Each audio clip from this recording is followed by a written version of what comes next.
भारत माता की, भारत माता की। राजस्थान के राज्यपाल हरिभाऊ बागड़े जी, यहां के लोकप्रिय मुख्यमंत्री श्री भजनलाल शर्मा, केंद्रीय मंत्री हरदीप सिंह पुरी, उप मुख्यमंत्री दिया कुमारी जी, प्रेमचंद बैरवा जी, राजस्थान सरकार के सभी मंत्रीगण, सांसद और विधायक साथी और मेरे प्यारे भाइयों बहनों, मुझे बताया गया कि आज राजस्थान में 10-12 हजार स्थान पर लाखों की तादाद में इस कार्यक्रम में लोग जुटे हैं। और अभी मैं स्क्रीन पर भी देख रहा था, जहां भी देखो लोग ही लोग नजर आ रहे हैं। टेक्नोलॉजी के माध्यम से राजस्थान के कोने कोने से जुड़े हुए सभी मेरे राजस्थान के भाई बहनों को भी मैं यहां से प्रणाम करता हूं। साथियों, गर्मी के एक मौसम में स्थान स्थान पर इतनी बड़ी मात्रा में लोगों का एकत्र आना, हम सबको आशीर्वाद देना, ये दिखाता है कि भाजपा सरकार के प्रयासों पर आपका विश्वास कितना बुलंद है।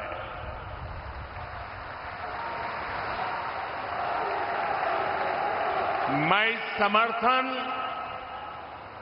और स्नेह के लिए राजस्थान की माटी का ऋणी हूं। भाइयों बहनों, ये धरती अनगिनत वीरों के शौर्य की साक्षी रही है। इस रण के कण कण में, कण कण ने हमें स्वाभिमान को सर्वोपरि रखने की सीख दी है।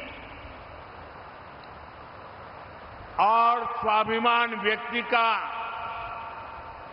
या फिर स्वाभिमान देश का वो तभी ऊंचा रह सकता है जब वो आत्मनिर्भर हो,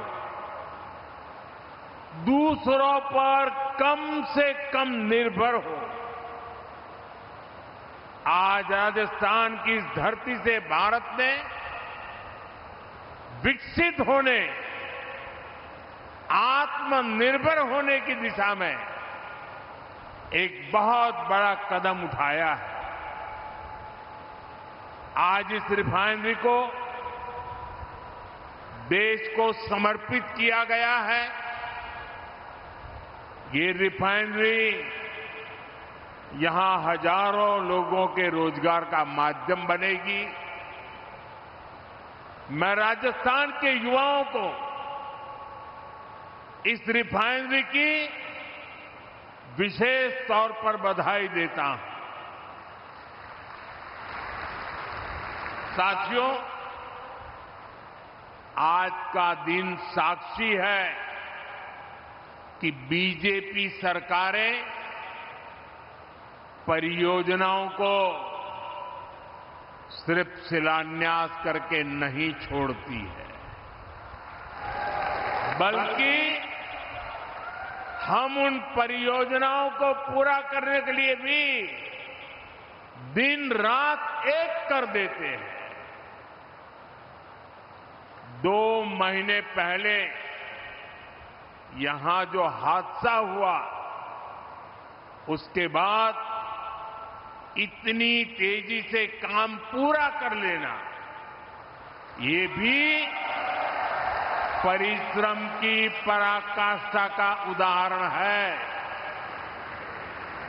आप सबने दिखा दिया है, चुनौती चाहे कितनी भी बड़ी और अप्रत्याशित क्यों न हो, नया भारत अपने संकल्पों से न पीछे हटता है और न ही अपनी रफ्तार कम करता है। भाइयों बहनों, आज राजस्थान में विकास के कई और भी कीर्तिमान स्थापित हो रहे हैं। आज ही जोधपुर में नए एयरपोर्ट टर्मिनल का उद्घाटन किया गया है और मैं सोशल मीडिया में देख रहा था कि नए टर्मिनल का आर्किटेक्चर, इंटीरियर ये सोशल मीडिया में छाया हुआ है। चारों तरफ राजस्थान ही राजस्थान दिख रहा है। साथियों, ये मारवाड़ में पर्यटन, व्यापार और रोजगार को नई गति देगा। इस कार्यक्रम में जो लोग जोधपुर से जुड़े हैं, मैं उनका विशेष रूप से अभिनंदन करता हूं। जोधपुर से ही आज उड़ान योजना के नए चरण की भी शुरुआत हुई है। इसके तहत छोटे छोटे शहरों और दूर दराज के क्षेत्रों को एयर कनेक्टिविटी से जोड़ा जाएगा। साथ ही अब जयपुर में मेट्रो का विस्तार भी होने जा रहा है। भाइयों बहनों, शेखावटी क्षेत्र के जल संकट को दूर करने का इंतजार भी अब खत्म होने जा रहा है। मैं इन सभी प्रोजेक्ट्स के लिए राजस्थान के मेरे भाई बहनों को बहुत बहुत बधाई देता हूं। साथियों, आज राजस्थान के करीब 54,000 युवाओं को सरकारी नौकरी का नियुक्ति पत्र भी मिला है। मैं नियुक्ति पत्र पाने वाले सभी युवाओं के उज्जवल भविष्य की कामना करता हूं और उनका युवा मन राजस्थान के उज्जवल भविष्य को और मजबूती देगा। मैं सबको शुभकामनाएं देता हूं। साथियों, आज राजस्थान की इस धरती से मैं देश के एक और सामर्थ्य की चर्चा करूंगा। आप भी देख रहे हैं, पश्चिमी एशिया में युद्ध की वजह से पूरी दुनिया में हाहाकार मचा है। हर देश त्रस्त है। इस युद्ध ने 21वीं सदी के सबसे बड़े ऊर्जा संकट को जन्म दिया। बड़े बड़े देश आज ईंधन की किल्लत से जूझ रहे हैं, लेकिन साथियों, 21वीं सदी के सबसे बड़े ऊर्जा संकट पर 21वीं सदी के नए भारत की इच्छा शक्ति और भारत के प्रयास इस संकटों पर भारी पड़े हैं। भारत ने हर स्तर पर सही फैसले लिए, संकट का समय रहते सटीक आकलन किया, प्रभावी रणनीति बनाई, भारत के संसाधनों का संतुलित प्रयोग किया, भारत की डिप्लोमेटिक पावर का सकारात्मक इस्तेमाल किया और तब जाकर भारत संकट से उबर पाया है।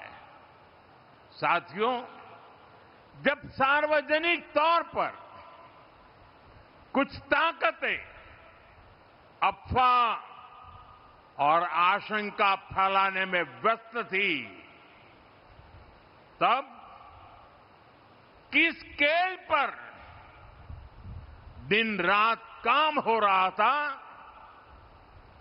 किस तरह स्थिति को संभाला जा रहा था, वो मेहनत, वो प्रयास, वो धैर्य नीतिगत स्तर पर, कूटनैतिक स्तर पर उठाए गए एक एक संवेदनशील कदम कभी न कभी इतिहास लिखेगा। ये सब अभूतपूर्व है।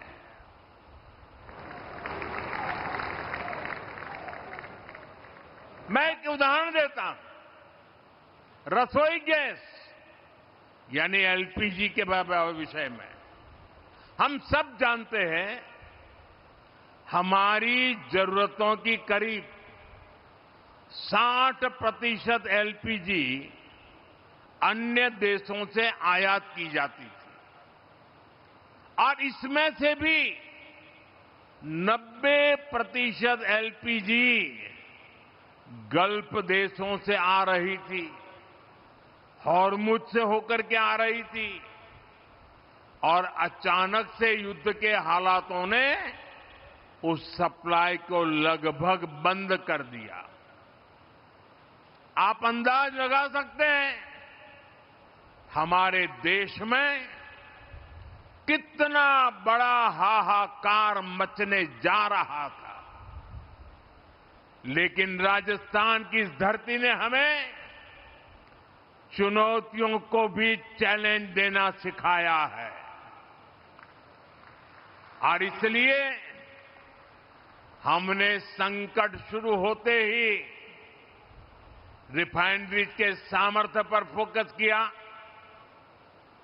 औद्योगिक काम के लिए जो गैस बनती थी, उसकी जगह रिफाइनरीज को रसोई गैस एलपीजी बनाने के लिए कहा गया और 7 दिनों के भीतर भीतर एलपीजी के उत्पादन में बढ़ोतरी हुई। पहले जो 35,000 मैट्रिक टन एलपीजी का उत्पादन देश में होता था, संकट के दौरान वो 54,000 मैट्रिक टन बढ़ गया। जिन रिफाइनरीज ने पहले कभी एलपीजी नहीं बनाया था, उन्हें भी इसके लिए कॉन्फ़िगर किया गया। साथियों, रसोई गैस की डिमांड का पूरा लोड एलपीजी पर न पड़े, सरकार ने इसका भी ध्यान रखा। पीएनजी कनेक्शन यानी पाइप से रसोई गैस के कनेक्शन बढ़ाने का अभियान चलाया गया। बहुत ही कम समय में भारत ने करीब 11 लाख से ज्यादा घरों को गैस का पीएनजी कनेक्शन से जोड़ दिया। भाइयों बहनों, हमने एक और सप्लाई को सुनिश्चित किया। दूसरी ओर घरेलू उपभोक्ताओं पर बहुत बोझ भी नहीं पड़ने दिया। जो हालात थे, उनमें घरेलू गैस सिलेंडर की कीमत 2,000 रुपये तक जा सकती थी। बड़े बड़े मार्केट एक्सपर्ट यही आकलन कर रहे थे, लेकिन हमारे यहां अभी भी घरेलू एलपीजी सिलेंडर ₹950 से भी कम में दिया जा रहा है। गरीबों को तो उज्ज्वला सिलेंडर 650 के भी भीतर पड़ रहा है। अब से 2 दिन पहले सरकार ने कमर्शियल गैस की कीमतों में भी बहुत बड़ी कटौती कर दी है। ये दिखाता है कि हमारी सरकार कितनी संवेदनशीलता से काम कर रही है। साथियों, युद्ध की वजह से डीजल पेट्रोल पर आया संकट भी बहुत बड़ा था। हमारे देश में तेल के बड़े बड़े कुएं नहीं हैं। जब ये संकट बढ़ा तो क्रूड ऑयल की कीमतें $70 प्रति बैरल से $120 प्रति बैरल तक पहुंच गई थी। आयात के रास्ते भी बंद थे। दुनिया के कई देशों में डीजल पेट्रोल की कीमतों में 40 से 50% का इजाफा हो गया। कई देशों में तो डीजल पेट्रोल कोटे के आधार पर मिलने लगा था, लेकिन भारत में एक दिन भी ऐसे हालात नहीं आए। अफवाहें बहुत फैलाई गई, लोगों को डराया गया, भड़काया गया, राजनीति के खेल खेले गए, लेकिन जिनके इरादे गलत थे वो सफल नहीं हो पाए। दूर सुदूर इलाकों में भी छोटी मोटी अड़चनों के अलावा सप्लाई की कोई बड़ी चुनौती नहीं आई। अप्रैल से जून के बीच ही अकेले डीजल पेट्रोल में 75,000 करोड़ रुपए से ज्यादा का घाटा कंपनियों को उठाना पड़ा। यानी एक नई रिफाइनरी बन जाए इतना घाटा सहना पड़ा, और इस घाटे को पूरा करने की जिम्मेदारी सरकारी खजाने से उठाई गई। हमने प्रति लीटर 10 रुपये की एक्साइज ड्यूटी भी कम की और बहुत ज्यादा बोझ जनता पर नहीं पड़ने दिया। साथियों, युद्ध के इसी समय में भारत की दूसरे देशों के साथ जो दोस्ती है ना, वो दोस्ती भी बहुत काम आ गई। जब ये संकट शुरू हुआ था उससे पहले भारत 25-26 देशों से ही ईंधन का, ऊर्जा का आयात करता था, लेकिन संकट के समय भारत की डिप्लोमेसी का जलवा दिख गया। दूसरे देशों के साथ हमारे अच्छे संबंध इस संकट की घड़ी में बहुत काम आए। युद्ध के दौरान ही भारत 40 से ज्यादा देशों से ईंधन मंगाने लगा। भारत ने दुनिया को स्पष्ट संदेश दिया कि हमारे लिए राष्ट्रहित और राष्ट्र के नागरिकों का हित सर्वोपरि है। नागरिक देवो भव, ये हमारा मंत्र है। साथियों, इतनी अप्रत्याशित चुनौती से देश ऐसे ही नहीं उभरा। इसके पीछे हमारी एक दशक से चल रही दूरदर्शी नीतियों की सफलता भी है। आज हम राजस्थान रिफाइनरी का उद्घाटन यहां कर रहे हैं। हमने 2017 में इसके लिए एमओयू साइन किया था, लेकिन 2018 से 2023 तक राजस्थान में कांग्रेस सरकार रही। कांग्रेस के असहयोग के कारण यहां का काम लगभग ठप ही रह गया। लेकिन जैसे ही डबल इंजन सरकार आई, इसका काम तेजी से आगे बढ़ा और आज हम इसका लोकार्पण भी कर रहे हैं। और आप तो जानते हैं मेरी कार्यशैली, जिसका शिलान्यास हम करते हैं उसका लोकार्पण भी हम ही करते हैं।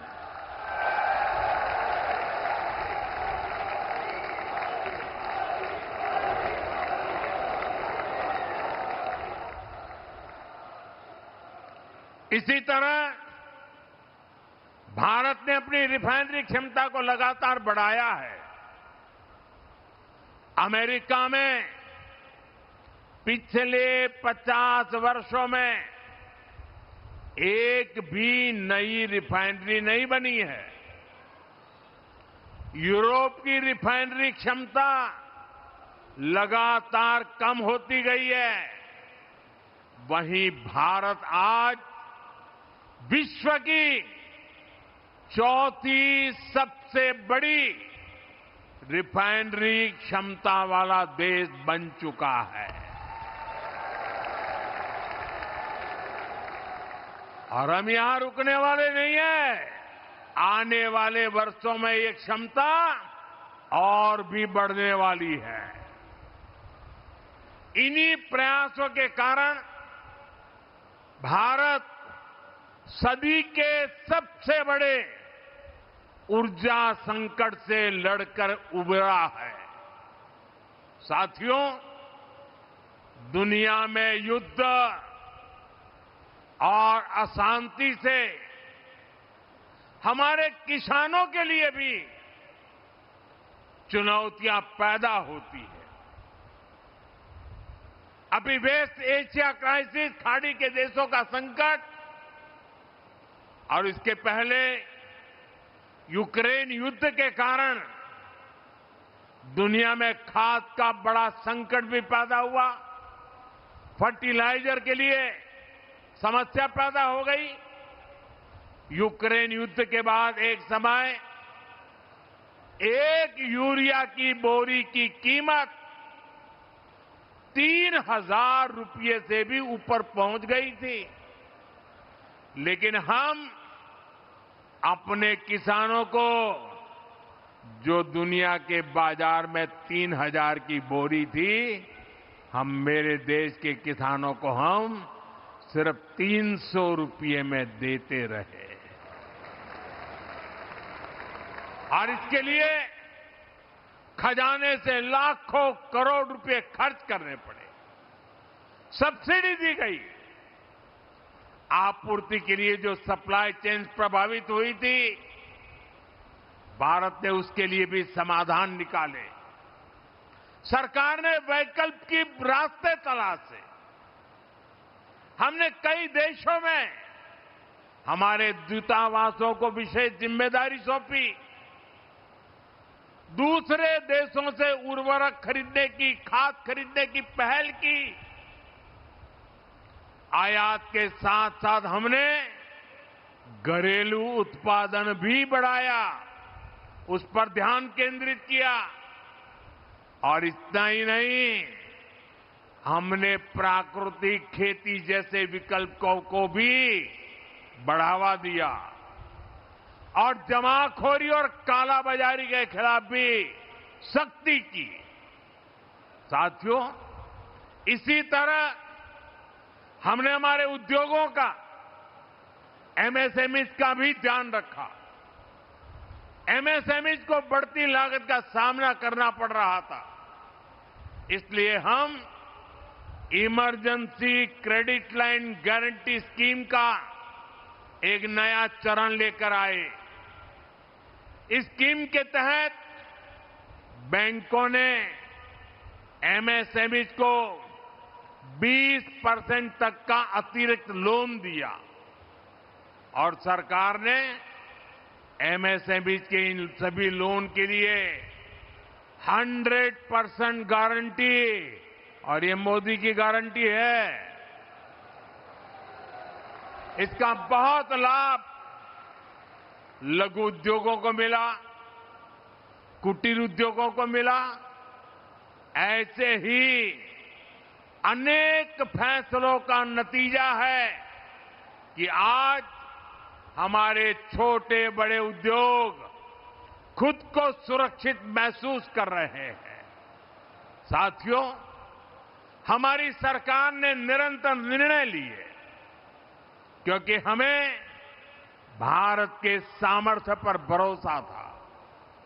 हमें हमारे देशवासियों की क्षमताओं पर, उनकी सूझबूझ पर हमारा 100% भरोसा था। और आज मैं 140 करोड़ देशवासियों का आभार प्रकट करता हूं। मैं देशवासियों को नमन करते हुए धन्यवाद कहता हूं। जिस तरह वो इस मुश्किल समय में देश के साथ मजबूती से खड़े रहे, जिस तरह देशवासियों ने अफवाह, डर और भ्रम फैलाने वालों का सामना किया, देश में अस्थिरता फैलाने की साजिशों को नाकाम किया, देश उसी विश्वास के भरोसे आगे बढ़ पाया है। जो लोग भारत को असफल होते देखना चाह रहे हैं, इसके लिए भविष्यवाणी भी करने लग गए थे, वो जरूर आज निराशा की गर्त में पड़े होंगे। साथियों, आज विकास परियोजनाओं के लोकार्पण, शिलान्यास के साथ ही मुझे यहां एक पेड़ मां के नाम खेजड़ी का पौधा लगाने का सौभाग्य भी मिला है। मैं जानता हूं कि राजस्थान में खेजड़ी का कितना महत्व है। बढ़ते रेगिस्तान को रोकने में इसकी बहुत सार्थक भूमिका रही है। इसलिए ये वृक्षारोपण हमारी कार्य संस्कृति का उदाहरण भी है। हमें प्रगति की नई ऊंचाइयों को भी छूना है और हमें पर्यावरण का संरक्षण भी करना है। इसी सोच के साथ हमारी सरकार ऊर्जा के दूसरे स्रोतों पर भी काम कर रही है। खासकर राजस्थान पर सूर्य देवता की कुछ ज्यादा ही कृपा है, इसलिए यहां विश्व स्तरीय सोलर पार्क बनाने का काम चल रहा है। पीएम सूर्यघर मुफ्त बिजली योजना के तहत भी राजस्थान में 1.5 लाख से ज्यादा घरों को सोलर से जोड़ा जा चुका है। पीएम कुसुम योजना के तहत भी राजस्थान में किसानों को 65,000 से ज्यादा सोलर पंप भी दिए गए हैं। साथियों, कठिन से कठिन लगने वाले संकल्प भी सिद्ध हो जाते हैं अगर उनके पीछे की नीयत साफ हो। यही बीजेपी और कांग्रेस में एक बहुत बड़ा अंतर है। साथियों, राजस्थान में पानी से जुड़ी परेशानियों का समाधान इसका एक और बड़ा उदाहरण है। आप सब जानते हैं, कांग्रेस की सरकारों ने कभी राजस्थान के जल संकट को दूर करने के लिए कोई ठोस काम नहीं किया। लेकिन बीजेपी क्षेत्रवाद और बंटवारे की सियासत नहीं करती। बीजेपी राष्ट्र प्रथम की भावना पर चलती है। हमने जब गुजरात में पानी पहुंचाने की योजनाओं पर काम किया था और राजस्थान को पानी देने की बात आई थी, मुझे बराबर यहां हिंदुस्तान के हर कोने में एक राज्य दूसरे राज्य से पानी के लिए लंबे अरसे से लड़ाइयां चल रही है। राजस्थान के लोगों को भी लगता था कि पता नहीं गुजरात नर्मदा का पानी देगा कि नहीं देगा, लेकिन हमारा सौभाग्य था कि राजस्थान में भी बीजेपी सरकार, गुजरात में भी बीजेपी सरकार, उस समय मैं गुजरात में मुख्यमंत्री था, यहां बहन वसुंधरा जी यहां मुख्यमंत्री थी और हम दोनों ने मिलकर बिना कोई संघर्ष, बिना कोई वाद विवाद, बिना कोई आंदोलन, बिना कोई लड़ाई गुजरात से नर्मदा का पानी राजस्थान के साथ साझा किया और राजस्थान के कई गांवों तक मां नर्मदा का पानी पहुंच रहा है। अभी भजनलाल जी बड़े भावुक होकर पानी की इस काम का वर्णन कर रहे थे। भाइयों बहनों, अब जब राजस्थान और हरियाणा दोनों राज्यों में भाजपा सरकार है तो पहली बार आपसी सहमति से समाधान निकाले गए। अब राजस्थान और हरियाणा सरकार मिलकर शेखावटी तक पानी पहुंचाएंगे। हाल ही में दोनों राज्यों के बीच समझौते पर मोहर भी लग चुकी है। इस समझौते के तहत हथनी कुंड बैराज से पानी राजस्थान लाया जाएगा। इसके लिए अंडरग्राउंड पाइपलाइन बिछाई जाएगी। इसका लाभ सीकर, चूरू, झुंझुनू और आसपास के पूरे शेखावटी क्षेत्र के लोगों को इसका लाभ मिलने वाला है। इस परियोजना पर लगभग 34,000 करोड़ रुपए खर्च किए जाएंगे। साथियों, आने वाले समय में अपर यमुना बेसिन में रेणुका, लखवाड़ और किसाऊ बांधों का निर्माण पूरा होने पर राजस्थान को पानी का और लाभ होगा। गांवों में नल से जल पहुंचाने का काम भी तेजी से आगे बढ़ा है। राम जल सेतु परियोजना भी इसी सोच का परिणाम है। साथ ही राजस्थान में जल संरक्षण के लिए जल संचय जन भागीदारी भी बड़ी भूमिका निभा रही है। देश में इस अभियान के तहत जल संरक्षण के लिए करीब करीब 25 लाख सॉक पिट्स बने हैं। राजस्थान में भी 1.25 लाख से ज्यादा सॉक पिट्स बनाए गए हैं। इससे पानी संरक्षित हो रहा है, ग्राउंड वाटर का स्तर सुधर रहा है। मैं इन प्रयासों के लिए केंद्र और प्रदेश की भाजपा सरकारों को और शेखावटी क्षेत्र के लोगों को बहुत बहुत बधाई देता हूं। साथियों, आज जब देश कोई संकल्प लेता है, कोई लक्ष्य बनाता है, तो राजस्थान उसके केंद्र में होता है। आज राजस्थान में तेज गति से आधुनिक इंफ्रास्ट्रक्चर निर्माण हो रहा है। नए नए रिकॉर्ड बन रहे हैं। आज जयपुर मेट्रो फेज 2 की आधारशिला और जोधपुर एयरपोर्ट के नए टर्मिनल का उद्घाटन ये राजस्थान के विकास को और गति देंगे और नई उड़ान देंगे। जयपुर में फेज 2 पूरा होने के बाद जयपुर का कुल मेट्रो नेटवर्क 50 किलोमीटर से अधिक हो जाएगा। पूर्व, पश्चिम और उत्तर दक्षिण मेट्रो नेटवर्क एक दूसरे से जुड़ जाएगा। इससे स्थानीय लोगों को आसानी तो होगी, पर्यटकों के लिए सुविधा भी बढ़ेगी। साथियों, आने वाले समय में हमें विकास के और भी नए आयाम छूने हैं।